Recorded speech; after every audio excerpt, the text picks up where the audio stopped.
ইসলামী আন্দোলন বাংলাদেশের প্রার্থী দলটির সিনিয়র নায়েবে আমির এবং বরিশাল ৫ ও ৬ আসনের মনোনীত প্রার্থী মুফতি সৈয়দ মোহাম্মদ ফয়জুল করিম বলেছেন, এবছর যদি সুষ্ঠু ও নিরপেক্ষ নির্বাচন হয়, জনগণের কথায় হাতপাখা ৫০,০০০-এর উপরে ভোট পেয়ে নির্বাচিত হবে।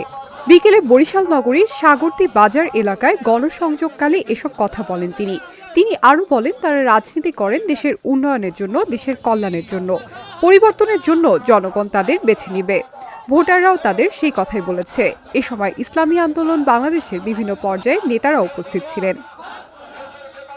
অনেক ভালো, যা চিন্তা করতে পারি না, আমার ধারণা চেয়ে ভালো, এবং আশা করি ইনশাআল্লাহ এবছর যদি সুষ্ঠু নির্বাচন হয়, নিরপেক্ষ নির্বাচন হয়, পাবলিকের কথা যে হাত পাকা ৫০,০০০ উপরে ভোট পেয়ে ইনশাআল্লাহ বিজয় হবে ইনশাআল্লাহ, এটা পাবলিক বলতেছে।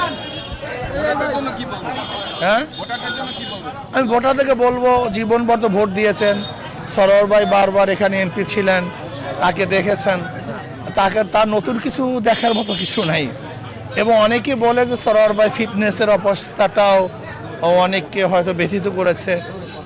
অনেকে বলে যে সরোয়ার ভাই এখন সে আগের মতো কাজকর্ম, তার অবস্থান, শারীরিক দুর্বলতা, এই হিসাবে পাবলিকের যে অবস্থা তারা বলে এবার হুজুর যে আসলে সত্যি বলতে কি যে অনেক বিএনপির মধ্যে অনেক ভোটাররা বলে আমরা তো রাজনীতি করি উন্নয়নের জন্য, দেশের কল্যাণের জন্য।